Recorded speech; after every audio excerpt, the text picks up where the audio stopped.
উদয়ের পথে শুনিকার বাণী, ভয় নাই ওরে ভয় নাই, নিঃশেষে প্রাণ যে করিবে দান, ক্ষয় নাই তার ক্ষয় নাই। আজ 14 ডিসেম্বর শহীদ বুদ্ধিজীবী দিবস। প্রিয় দর্শক, আমি রেজানুর রহমান সংবাদপত্রে বাংলাদেশ অনুষ্ঠান থেকে আপনাদের স্বাগত জানাচ্ছি। আমাদের আজকের এই অনুষ্ঠানে অতিথি হিসেবে উপস্থিত আছেন লেখক কলামিস্ট হাসান মামুন। স্বাগত আপনাকে। আজকে একটি বিশেষ দিন, জি, কষ্টের দিন, 14 ডিসেম্বর শহীদ বুদ্ধিজীবী দিবস। দেখি পত্রপত্রিকাগুলো কি শিরোনাম করেছে, আপনি একটু পড়ে শোনাই। জি জি। দৈনিক প্রথম আলো, চূড়ান্ত পরাজয়ের আগে বুদ্ধিজীবী হত্যা, কেন ঘটেছিল এমন নৃশংসতা। দৈনিক যুগান্তর, শহীদ বুদ্ধিজীবী দিবস আজ, এখনো অসম্পূর্ণ শহীদদের তালিকা নিয়েও নেই উদ্যোগও। ত্রয়োদশ জাতীয় সংসদ নির্বাচন, পরীক্ষার মুখে সরকার ও ইসি, জীবন মৃত্যুর সন্ধিক্ষণে ওসমান হাদি। দৈনিক সমকাল, সন্দেহের তালিকায় 4 জন, হাদিকে হত্যা চেষ্টা, গণহত্যার সুনির্দিষ্ট লক্ষ্যবস্তু ছিলেন বুদ্ধিজীবীরা। কালের কণ্ঠের শিরোনাম, দক্ষিণ সুদানে সন্ত্রাসী হামলায় বাংলাদেশি 6 শান্তিরক্ষী নিহত, আবারও ঐক্যের ডাক। দৈনিক ইত্তেফাক, আতঙ্কের সম্ভাব্য প্রার্থীরা, জাতির শ্রেষ্ঠ সন্তানদের স্মরণের দিন আজ। বাংলাদেশ প্রতিদিন, তারেক রহমানকে বরণে ব্যাপক প্রস্তুতি, নিরাপত্তা, হাদির উপর হামলা গভীর ষড়যন্ত্রের অংশ, 3 দলের সঙ্গে বৈঠকে প্রধান উপদেষ্টা, আইন শৃঙ্খলা নিয়ে চরম উৎকণ্ঠা। মানবজমিনের শিরোনাম, হাদিকে গুলি, সন্দেহভাজন শনাক্ত, ধরিয়ে দিলে 50 লাখ টাকা পুরস্কার ঘোষণা, শহীদ বুদ্ধিজীবী দিবস আজ। আমার দেশের শিরোনাম, গুলিবর্ষণকারী শনাক্ত, আরও হামলার ছক, কিডনির কার্যক্ষমতা ফিরলেও সংখ্যামুক্ত নন হাদি। কালবেলার শিরোনাম, আইন শৃঙ্খলার অবনতি, উত্তপ্ত রাজনীতি, দীর্ঘ 1.5 যুগের প্রতীক্ষার অবসান হতে চলেছে, ফিরছেন তারেক রহমান। দৈনিক দিনকাল, তারেক রহমানের ফেরার বার্তায় উচ্ছ্বাস, রাজনীতিতে নতুন গতি। দৈনিক করতোয়া, সংকটে ফের ঐক্যের ডাক, শহীদ বুদ্ধিজীবী দিবস আজ। দৈনিক ইনকিলাব, তারেক রহমানের সাহসী সময় উপযোগী সিদ্ধান্ত, ষড়যন্ত্র থেমে নেই, নির্বাচন অত সহজ হবে না, তারেক রহমান বলেছেন। বাংলাবাজার পত্রিকা, ষড়যন্ত্র মোকাবেলায় ঐক্যবদ্ধ থাকার প্রতিশ্রুতি। রূপালী বাংলাদেশ, কিলিং মিশনে ছিল একাধিক গ্রুপ, ওসমান হাদিকে গুলি, টার্গেট কিলিংয়ের আশঙ্কা, নিশানায় জুলাই যোদ্ধারা। আলোকিত বাংলাদেশ, সন্দেহভাজন শনাক্ত, ধরিয়ে দিলে 50 লাখ টাকা পুরস্কার। আপনি শিরোনাম শুনলেন, নানামুখী শিরোনাম। আজকে শহীদ বুদ্ধিজীবী দিবস, সেটা প্রথমেই বলেছিলাম। প্রথম আলোকে একটু ধন্যবাদ জানাতে হয় যে আজকে প্রথম আলোর যে কভার পেজ, যেটা সেই পৃষ্ঠাটা দেখলেই আর কিছু লাগে না যে 14 ডিসেম্বরে এই বাংলাদেশে কি হয়েছিল এবং চূড়ান্ত পরাজয়ের আগে বুদ্ধিজীবী হত্যা কেন ঘটেছিল এবং এই নৃশংসতা, এই যে কথা বলবার সময়, এটাকে তো সাধুবাদ জানাতেই হয়। জি রেজা ভাই, আজকে তো আমাদের শোকের দিন। তবে বুদ্ধিজীবী হত্যাকাণ্ড কিন্তু মুক্তিযুদ্ধের পুরো সময় জুড়েই হয়েছিল। অনেকে মনে করে যে শেষ দিকে এটা তীব্র রূপ নিয়েছিল, মানে চরম রূপ, এবং বুদ্ধিজীবী হত্যাকাণ্ড কিন্তু ঢাকার বাইরেও ব্যাপকভাবে হয়েছিল। আমি যে শহরে বসবাস করি এখন, সৈয়দপুরের বুদ্ধিজীবী হত্যা এবং সেই সময়ের যে স্মৃতি আমার যেটা আছে, আমার বন্ধু সাইদুর রহমান মিন্টু চ্যানেলাইতেই খবর পড়ে। তো আমরা তো ওই যে আপনি বললেন যে শুধু ঢাকা শহর না, দেশের বিভিন্ন অঞ্চলেও বুদ্ধিজীবী হত্যা হয়েছিল। এটাই জি জি। তো স্বাভাবিক যে ঢাকায় বেশি হয়েছিল, কারণ বুদ্ধিজীবীরা তো ঢাকাতেই বেশি ছিলেন। আপনি লক্ষ্য করবেন যে 1000-এর বেশি হত্যাকাণ্ডের কথা জানা যায়। বুদ্ধিজীবী, পেশাজীবী, বিভিন্ন পেশার পর্যায়ের মানুষ, এবং মানে অপারেশন সার্চলাইট যেদিন শুরু হয় 25শে মার্চ রাতে, সেদিনই কিন্তু ছাত্রদের পাশাপাশি বুদ্ধিজীবীদেরও টার্গেট করা হয়েছিল, মানে ঢাকা বিশ্ববিদ্যালয়ের শিক্ষকরাও আক্রান্ত হয়েছিলেন। তো এবং আপনি এটাও লক্ষ্য করবেন যে বিভিন্ন পেশাজীবীদের মধ্যে শিক্ষক, পাশাপাশি সাংবাদিকরা, ডাক্তার, সাংবাদিকরা বেশি আক্রান্ত হয়েছিলেন। লেখক, ডাক্তার, প্রকৌশলী এবং বিভিন্ন পর্যায়ের বাঙালি কর্মকর্তা তারাও আক্রান্ত হয়েছিলেন এবং নৃশংসভাবে তাদের হত্যা করা হয়েছিল। নৃশংসতার বর্ণনা কিন্তু আমরা পরে জানতে পেরেছি যে কাকে কিভাবে হত্যা করা হয়েছিল। বিশেষ করে রায়ের বাজারের জি। সেই বদ্ধভূমিতে জি। যাদের লাশ পাওয়া গেছে, কারো কারো তো লাশ এখনো পাওয়া, তারা ফিরে এখনো আসেনি। হ্যাঁ ফিরে এখনো আসেনি। মানে অন্তর্ধান দিবস পালন করি আমরা, অনেকের খুঁজে পাওয়া যায়নি অনেককে আর। তো যাই হোক, একটা কিন্তু খুব মানে বেদনাদায়ক খবর আছে যে আমাদের তো কোনো কিছুর তালিকা আমরা করিনি। জি, এই শহীদ বুদ্ধিজীবীদের তালিকাও কিন্তু অসম্পূর্ণ। হ্যাঁ, আজকে এখনো খবর যেটা আছে যুগান্তরে শিরোনাম আছে, এখনো অসম্পূর্ণ শহীদদের তালিকা নেই উদ্যোগও। জি, এবং এই সরকারের আমলে বোধহয় এটা হালনাগাদের উদ্যোগ নেওয়া হয়নি, এই খবরটাও আছে। আচ্ছা আচ্ছা আচ্ছা। তো এইগুলো তো হওয়া উচিত না, এটা তো চলমান প্রক্রিয়া। 560 জন বুদ্ধিজীবীর তালিকা বোধহয় এ পর্যন্ত করা গেছে, কিন্তু মানে পাক হানাদার বাহিনী এবং তাদের দোসর আলবদরদের হাতে নিহত যারা হয়েছিলেন তাদের সংখ্যা তো কমপক্ষে দ্বিগুণ। মানে আপনি যুগান্তরকে ধন্যবাদ জানাই, জি কিন্তু ঘটনা হলো যে তালিকা অসম্পূর্ণ আছে, এটা তো আমরা দেখতেই পাচ্ছি, কিন্তু তালিকা যেন নাও থাকে সেটাও তো একটা, জি। এই সময়টাতে অনেকেই সেই চেষ্টাটাও করছেন। জি। এবং এটা প্রমাণেরও চেষ্টা করা হচ্ছে যে 14 ডিসেম্বর 16 ডিসেম্বর এসব কিছুই না, এরকমও বলার চেষ্টা করছে। জানি না সময় কখন কাকে কোথায় নিয়ে যাবে, বা সময় নিশ্চয়ই নির্ধারণ করবে। আমরা অন্য আলোচনায় আসি। এই সাম্প্রতিক সময়ের আলোচনা, উসমান হাদি তার উপরে হামলার ঘটনার পরে বোধ করি রাজনৈতিক চিত্রপট একটু পাল্টে গেল এবং সবাই মিলে আবার ঐক্যবদ্ধ, রাজনৈতিক দলগুলোর ঐক্যবদ্ধতা দেখছি, আবার ঐক্যের ডাক এবং জীবন মৃত্যুর সন্ধিক্ষণে হাদি। আবার আরেকটি পত্রিকার শিরোনাম হয়েছে পরীক্ষার মুখে সরকার ও ইসি। পরীক্ষাটা কি? পরীক্ষাটা হচ্ছে নির্বাচনটা সুষ্ঠুভাবে করা। সামনে নির্বাচন আছে এবং গণভোটও আছে। তো এটা একটা নতুন পরিস্থিতি। আমরা তো একসঙ্গে গণভোট নির্বাচন এটা করিনি। দেখিনি আগে। গণভোট হয়েছে 3 বার, কিন্তু একসঙ্গে হয়নি। তো গণভোটের ব্যাপারেও মানুষকে উদ্বুদ্ধ করতে হবে, কারণ গণভোট কিভাবে হবে না হবে এ নিয়ে তো এক ধরনের সাধারণ মানুষের মধ্যে কিন্তু বিভ্রান্তি আছে। নির্বাচন কমিশনের সামনে বড় কাজ হচ্ছে নির্বাচনটা সুষ্ঠুভাবে করা, মানুষকে উদ্বুদ্ধ করা, প্রচারণা জোরদার করা এবং তফসিল যে ঘোষণা হয়েছে সে অনুযায়ী কার্যক্রম এগিয়ে নিয়ে যাওয়া। তো সেক্ষেত্রে প্রধান উপদেষ্টা নিজেই বলছেন যে এই ধরনের ঘটনা, এই যে গুপ্ত হত্যার চেষ্টা, আততায়ীদের তৎপরতা বেড়ে গেছে। এবং ঢাকা শহরে কিন্তু এই হাদি আক্রান্ত হওয়ার আগেও অনেক টার্গেট কিলিং হয়েছে। ঢাকা শহরে শুধু না, চট্টগ্রাম শহরে হয়েছে, খুলনায় হয়েছে, বগুড়ায় হয়েছে, মানে টার্গেট কিলিং চলছেই।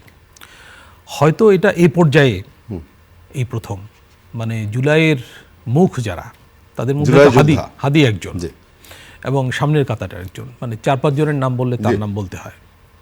এবং উনি সক্রিয় ছিলেন জুলাইয়ের পরও খুবই, তার নিজের একটা সংগঠন ছিল এবং অল্প কিছু মানে কর্মী সমর্থক নিয়ে উনি মানে তৎপর ছিলেন। মানে তিনি বেশ সোচ্চার। জি, সোচ্চার সুবক্তা ছিলেন। জি, জি। তার বক্তব্যের ধরন নিয়ে অনেকের মনে প্রশ্ন আছে, কিন্তু উনি যা বলতেন বিশ্বাস থেকে বলতেন, এটা আমরা মানে লক্ষ্য করেছি। আচ্ছা হাসান মামুন, আমি একটা বিষয় আপনাকে একটু ছোট্ট করে জানতে চাই। যেমন চায়ের টেবিলে বা বিভিন্ন আড্ডায় এই যে গত 2 দিন ধরে একটা আলোচনা হচ্ছে, একটি কাজের মেয়ে একটি বাড়িতে খুন করলো এবং তার ছবি আমরা দেখিনি, মুখোশ পরা, মানে সে হিজাব পরা ছিল, তাকে কিন্তু আইন শৃঙ্খলা রক্ষাকারী বাহিনী ধরতে গ্রেফতার সক্ষম করতে হয়েছে পারলো। দ্রুতই। আমার প্রশ্নটা এরকমই, তাহলে এইরকমের প্রকাশ্যে একটা কিলিং হলো এবং এখন নানা ধরনের 50 লাখ টাকা পর্যন্ত পুরস্কারের ঘোষণা করা হলো, তো অপরাধী ধরা পড়ছে না কেন? আমি আরও মূলে যেতে চাই রেজা ভাই, সেটা হচ্ছে যে এই ধরনের কিলিং যে হবে, বিশেষ করে নির্বাচনী তফসিল ঘোষণার পরে পরিস্থিতির যে অবনতি হবে, অবনতির চেষ্টা হবে, এটা কিন্তু মানে অনেকে প্রেডিক্ট করেছিলেন। আচ্ছা আচ্ছা।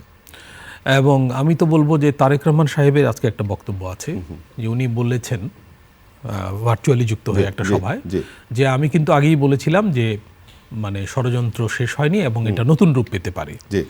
এবং আমরা যদি বলেছেন ষড়যন্ত্রের রূপ আরো খারাপ হতে পারে, এবং উনি বলেছেন যে আমরা যদি ঐক্যবদ্ধভাবে এটা মোকাবেলা করতে না পারি তাহলে দেশ ধ্বংস হয়ে যাবে। এই কথাটা গুরুত্বপূর্ণ। আপনি লক্ষ্য করবেন যে বাংলাদেশের সমসাময়িক সময়ে অন্যান্য যেসব দেশে এই ধরনের ঘটনা ঘটেছিল, মানে গণ অভ্যুত্থান হয়েছিল, সেখানে কিন্তু এই টার্গেট কিলিং হয়েছে, যেমন তিউনিসিয়ায় হয়েছে। এবং রাজনৈতিক দলগুলোর মধ্যে, যে দলগুলো মাঠে থাকে, তাদের মধ্যে সংঘাত, তাদের মধ্যে বিভাজন, সংঘাত, উত্তপ্ত বাক্য বিনিময়, এগুলো কিন্তু পরিস্থিতির চরম অবনতি ঘটাতে পারে। আমি এখানে একটু স্মরণ করতে চাই, আপনার মনে আছে বেশ আগে সেনাপ্রধান একটা অনুষ্ঠানে বলেছিলেন যে আমরা যদি পরস্পরের মধ্যে কাদা ছড়াছড়ি বন্ধ না করি, এখানে নিশ্চয়ই আমরা হ্যাঁ, যে আমি মানে সাবধান করে দিচ্ছি এবং আপনারা বলেন না যে আমি আপনাদের সাবধান করি নাই, আপনার মনে আছে নিশ্চয়ই। সেই ঘটনাটাই কিন্তু ঘটলো। এবং কালকে প্রধান উপদেষ্টার উপস্থিতিতে উনিও জোর দিয়েছেন যে পরস্পরের দিকে অযথা মানে উত্তপ্ত বাক্য নিক্ষেপ না করা এবং নিজেদের মধ্যে সংঘাত সহিংসতা বাড়িয়ে না তোলা। এই ব্যাপারে রাজনৈতিক দলগুলো একমত হয়েছে, তারা বলেছে, কিন্তু এর প্রতিফলন বাস্তবে কতটা ঘটবে আমরা জানি না। তো জুলাইয়ে যারা ঐক্যবদ্ধ ছিল তাদের মধ্যে রাজনৈতিক মতপার্থক্য থাকতে পারে, কিন্তু সেটা ঘিরে সংঘাত সহিংসতা বেড়ে ওঠা, সংঘাতময় পরিস্থিতি তৈরি হওয়া, এটা কিন্তু স্বাভাবিক নয়। এবং আপনি নিশ্চয়ই খেয়াল করেছেন যে বিগত সরকারের আমলে যখনই এই ধরনের কোনো খুনোখুনি বা কোনো ধরনের ঘটনা ঘটতো, তখন বলা হতো এটা জামাত শিবির বিএনপির কাজ এবং তাদের ট্যাগটা দেওয়া হতো। ঠিক একই সময় এখন যখনই যেটা হচ্ছে সেটা বলা হচ্ছে আবার বিপরীতভাবে, এটা আওয়ামী লীগের ভারতের কাজ। এবং যেটা মুস্তফা সরওয়ার ফারুকী উপদেষ্টা, উনি তার সামাজিক ইয়েতে লিখেছেন, আওয়ামী লীগের খুনের জুলাই চলমান। হ্যাঁ, আওয়ামী লীগের তরফ থেকে একটা প্রত্যাঘাতের চেষ্টা থাকবে, এটাও কিন্তু ধরে নেওয়া যায়, বা এটা খুবই স্বাভাবিক মানে তাদের দিক থেকে। তো সেটা প্রতিহত করার প্রচেষ্টা তো বা প্রস্তুতি তো থাকা উচিত ছিল। আপনি লক্ষ্য করবেন যে এই যে খবরগুলো আসছে, মানে আসতেছে আর কি, সেটা হলো যে উচ্চ আদালত থেকে জামিন পেয়ে যাওয়া, এটা নিয়ে একটা প্রশ্ন তৈরি হয়েছে এবং যাকে সন্দেহ করা হচ্ছে সে নাকি উচ্চ আদালত থেকে জামিন পেয়ে গিয়েছিল। তো জামিন পাওয়াটা তো আবার অধিকারের পর্যায়ে পড়ে এবং এটা আদালতের এখতিয়ার। তো এগুলো খুবই ট্রিকি বিষয়, মানে এগুলো নিয়ে মন্তব্য করা কঠিন। কিন্তু সামগ্রিকভাবে আইন মন্ত্রণালয়, উচ্চ আদালত, স্বরাষ্ট্র মন্ত্রণালয়, এদের মধ্যে সমন্বয়হীনতার কারণে মানে মানে বজ্র আটুনি ফসকা গেরো হয়ে যাচ্ছে কিনা, এটা একটু দেখার বিষয়। স্বরাষ্ট্র উপদেষ্টা যখন কথা বললেন, তো আমরা তো আসলে তার কাছ থেকে, মানে সাধারণ মানুষ যেটা বলে, আমরা তার কাছ থেকে স্পষ্ট, কিন্তু তার কখনো কখনো তার বক্তব্যের মধ্যে থাকে যে আমার কি করণীয় আছে বা আমরা কি করতে পারি। উনি মানে বিষয়গুলোকে একটু হালকা করে মনে হয় ফেলছেন আর কি। ওনাকে অনেক সময় প্রশ্ন করা হয় 50 লাখ টাকা পুরস্কার, তারপরেও অপরাধী ধরা পড়ছে না, যদি ধরা না পড়ে তাহলে তার প্রশ্নটা। হ্যাঁ, উনি খুবই সৎ মানুষ বলে পরিচিত, আমরা শুনি, কিন্তু দক্ষতার ক্ষেত্রে মনে হয় যে তার ঘাটতি আছে এবং তার কিন্তু পদত্যাগের আওয়াজ উঠেছে। এবং জুলাই গণ অভ্যুত্থানের একটি অংশের নেতাদের তরফ থেকে এসছে। তো সাধারণ মানুষের মধ্যেও আলোচনা কিন্তু হচ্ছে। আজকে কিন্তু বাংলাদেশ প্রতিদিনের শিরোনামে আইন শৃঙ্খলা নিয়ে চরম উৎকণ্ঠা দেখা দিয়েছে। তো এটা তো সত্যই যে হ্যাঁ, অপারেশন ডেভিল হান্টের দ্বিতীয় পর্ব নাকি শুরু হবে। তো অপারেশন ডেভিল হান্ট যে চলছিল এটা কিন্তু আমরা বুঝতে পারছিলাম না, কারণ এর কোনো প্রতিফলন ছিল না আইন শৃঙ্খলা পরিস্থিতিতে। আইন শৃঙ্খলার অবনতি ঘটছিলই। ডিএমপি বলেছিল যে 10 মাসে 200 খুন ঢাকা নগরীতে, মানে প্রতি মাসে 20 জন করে। তো এটা তো স্বাভাবিক পরিস্থিতি ছিল না। হাদি আক্রান্ত হওয়ার ঘটনায় বিষয়টা সামনে এসছে, মানে তফাৎ এইটুকুই। এবং শোনা যাচ্ছে যে নীল নকশা আছে, যে আরো অনেককে তালিকা ইত্যাদি। তো আমরা জানি না যে যারা নির্বাচনে দাঁড়াবেন তাদেরকে আইনি সহায়তা, তাদেরকে মানে বৈধ অস্ত্র যদি তারা লাইসেন্স পেতে চায়, বা যারা জমা দিয়েছিল তাদেরটা ফেরত দেওয়া হবে। এইসব এগুলোতে তো মানুষের মধ্যে উৎকণ্ঠা বাড়বে। মানে আপনি লক্ষ্য করবেন যে অস্ত্র উদ্ধার অভিযানে কিন্তু কোনো গতি আসেনি। লুণ্ঠিত যেসব অস্ত্র থানা থেকে, সেগুলো উদ্ধার, মানে এর একটা বড় অংশ উদ্ধার হয়নি। আর অবৈধ অস্ত্র তো আছেই, বৈধ অস্ত্রেরও অবৈধ ব্যবহার হতে পারে। আর সীমান্ত পথে অস্ত্র আসছে, এইসব খবরাখবরও ছিল। তো তো স্বরাষ্ট্র মন্ত্রণালয় আসলে আন্তরিকভাবে কাজ করেছে বলে মনে হয় না, এবং গণ অভ্যুত্থানের পরে পরিস্থিতির যে অবনতি ঘটতে পারে এবং এটা যে মানে নিয়ন্ত্রণ করতে হবে, এই উপলব্ধি সরকারের মধ্যে খুব ছিল বলে মনে হয় না। তো ফলে এখন নির্বাচনের মাত্র 2 মাস বাকি। তো এর মধ্যে পরিস্থিতির উন্নতি ঘটাতে সরকারকে কিন্তু মানে সিরিয়াসলি পদক্ষেপ নিতে হবে। এবং আমার মনে হয় এখানে আমি বোধহয় একাধিক দিন বলেছি যে সেনাবাহিনীকে বিশেষভাবে ব্যবহার করতে হবে। সেনাবাহিনী মাঠে আছে নির্বাহী ক্ষমতা নিয়ে, নির্বাহী ম্যাজিস্ট্রেসি ক্ষমতা নিয়ে, কিন্তু সেনাবাহিনীর তৎপরতাও সেভাবে দেখা যাচ্ছে না। এটা নিয়ে কিন্তু জনমনে প্রশ্ন আছে যে সেনাবাহিনী তাহলে কি করতে আছে, তাই না?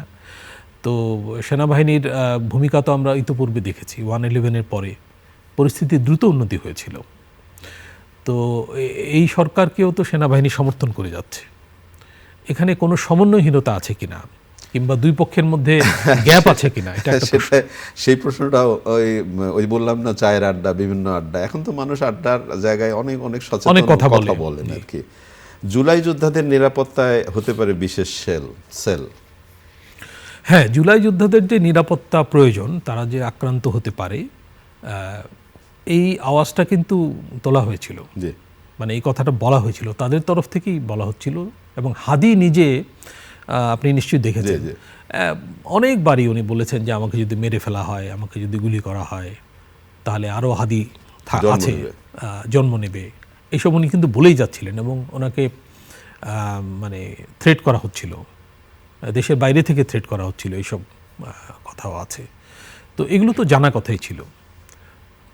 যাই হোক, এখন মানে তাদের নিরাপত্তা অবশ্যই নিশ্চিত করতে হবে। শুধু এই সরকার না, আমি মনে করি যে নির্বাচিত সরকার যারা আসবে তাদেরও জুলাই যোদ্ধাদের নিরাপত্তা নিশ্চিত করতে একটা বিশেষ উদ্যোগ থাকতে হবে তাদের তরফ থেকেও। মোদ্দা কথা, আসলে বিশ্ব নিরাপত্তাটা সারা দেশবাসীর, জি, জনগণের নিরাপত্তা প্রয়োজন। জননিরাপত্তা দৃঢ় হলে কিন্তু আলাদা করে নিরাপত্তা ব্যবস্থা খুব একটা করতে হয় না। একটা ছোট্ট প্রশ্ন করে অনুষ্ঠানটা শেষ করি। আমরা ডিসেম্বরে দাঁড়িয়ে আছি, ঠিক এই সময়ে এইটা কি অনপ্রিভেদ ছিল বোধ করি, আমার কাছে মনে হয়। এই সময় আমরা বিজয় দিবস, 16ই ডিসেম্বর বা এই বিতর্কগুলো যখন উস্কে আমরা জুলাই আন্দোলনের সাথে ট্যাগ করবার চেষ্টা করি, তুলনা করবার চেষ্টা করি, কতটা যৌক্তিক? না, এটা খুবই অযৌক্তিক। আমরা যে লক্ষ্যে দেশ স্বাধীন করেছিলাম, আপনি দেখবেন যে আজকে যেসব লেখাপত্র এসছে, মানে বুদ্ধিজীবীদের যে ভূমিকার কথা বলা হচ্ছে, যে মানে পাকিস্তান পর্বে তারা যে দেশের স্বপ্ন দেখেছিলেন, একটা গণতান্ত্রিক, বৈষম্যহীন, প্রগতিশীল বাংলাদেশের স্বপ্ন তারা দেখেছিলেন। সাধারণভাবে অনেকের অনেক রকম মানে চিন্তাধারা ছিল, স্বাভাবিক থাকবেই একটা গণতান্ত্রিক সমাজে, কিন্তু একটা সাধারণ লক্ষ্য আমাদের ছিল এটা। তো সেই লক্ষ্যেই তো জুলাই আন্দোলন হয়েছে। জুলাই আন্দোলন না, সেই আন্দোলনকে সিলেক্ট করতে হবে, ওটাকে ভুলে গেলে চলবে না। কিন্তু একটার সাথে আরেকটা আপনি তুলনা করে অনেকে এটা তুলনা করে মানে ৭১কে অবহেলা করতে বা এড়াতে চাচ্ছে। কিন্তু আজকের দিনে আমি আরও মানে পরিষ্কার করে বলতে চাই যে বৈষম্যমূলক বাংলাদেশের স্বপ্ন আমাদের বুদ্ধিজীবীরা দেখেছিলেন, যারা আক্রান্ত হয়েছিলেন সেই কারণে, কিন্তু মানে সেই লক্ষ্যেই আমরা কিন্তু স্বৈরাচারকে হটিয়েছি এবং সেই দিকে আমাদের যেতে হবে। একটা গণতান্ত্রিক বাংলাদেশ আমাদের চাই এবং আগামী নির্বাচনটা সুষ্ঠুভাবে করে সেদিকে যাত্রা করতে হবে। অনেক অনেক ধন্যবাদ আপনাকে। প্রিয় দর্শক, আমরা যে বিষয়গুলো নিয়ে কথা বললাম আপনারা সে শুনলেন। আবারও বলি, আজকে শহীদ দিবস, দিনটি যেন আমরা মাথায় রাখি, মনে রাখি, হৃদয়ে রাখি। ভালো থাকবেন। খোদা হাফেজ।